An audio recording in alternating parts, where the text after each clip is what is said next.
Je travaillais, je surtravaillais, j'étais une bête de... j'étais une bête du job, quoi. Et à un moment donné, ben forcément, le corps, il dit stop.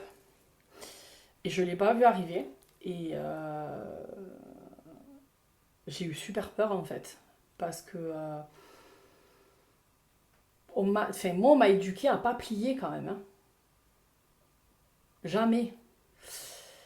Et là, ben, j'ai plié. Mais j'ai pas plié volontairement. Enfin, je sais pas comment l'expliquer. C'est hyper particulier, ce genre de choses.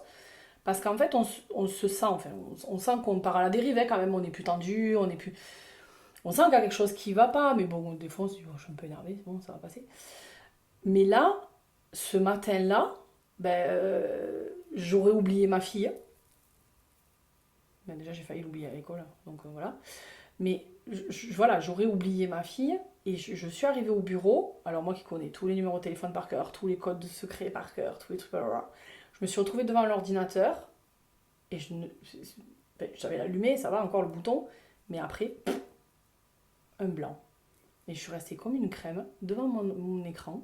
Et, et j'attendais que ça vienne en fait, mais ça venait pas. Il n'y avait plus rien qui venait, ni ma date de naissance, ni le machin. Quand j'ai retrouvé mes esprits, à ce moment-là, je me suis dit là, je pense que c'est trop.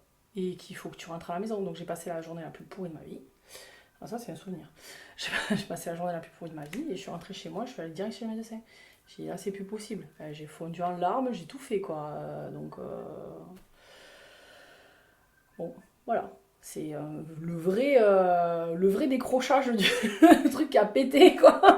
Qui a complètement lâché. Et là, voilà, j'ai eu la raison de me dire stop. Et pendant 4 semaines, je suis restée enfermée chez moi. À voir personne, à parler à personne. C'était. Ouais. Alors le patron, il n'a pas compris, ben oui, c'est sûr, hein, parce que quand on donne, on donne, on donne, on donne, en fait, les gens, ils comprennent pas quand tu reprends. Et là, c'était violent. Pour lui comme pour moi, il y a pas, enfin, je veux dire, je le juge pas là-dessus. Hein. Mais voilà, ça a été violent pour tout le monde, ça a été violent pour enfin, pour mon mari et ma fille aussi, hein, parce que j'ai fait un out. Hein, je dis ouais les gars, à la maison, on n'est pas grave, attendez, fou. Bon ben voilà, après je suis remontée, je suis repartie encore mieux.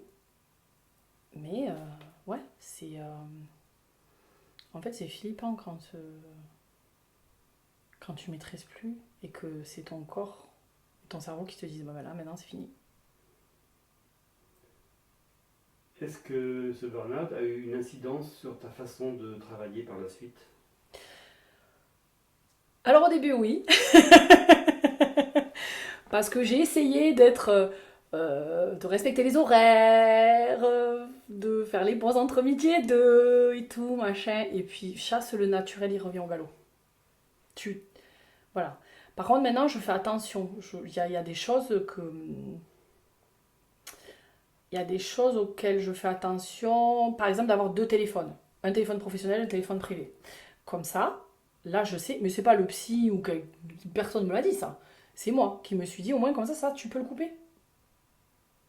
Parce que d'avoir le téléphone pro et le téléphone privé dans la même boîte, eh ben en fait, tu l'éteins jamais.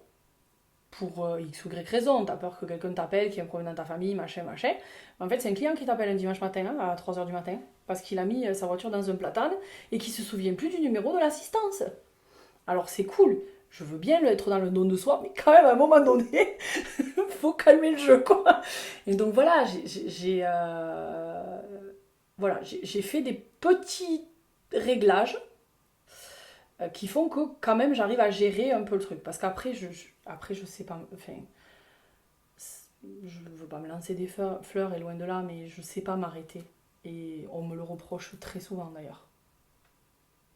De pas savoir dire stop. Ça suffit maintenant. Là maintenant c'est mon temps à moi et puis et je le vois, hein, j'écris plus parce que je prends plus le temps pour moi.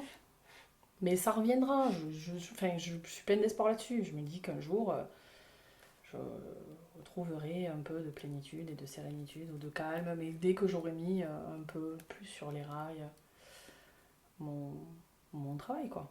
C'est tout.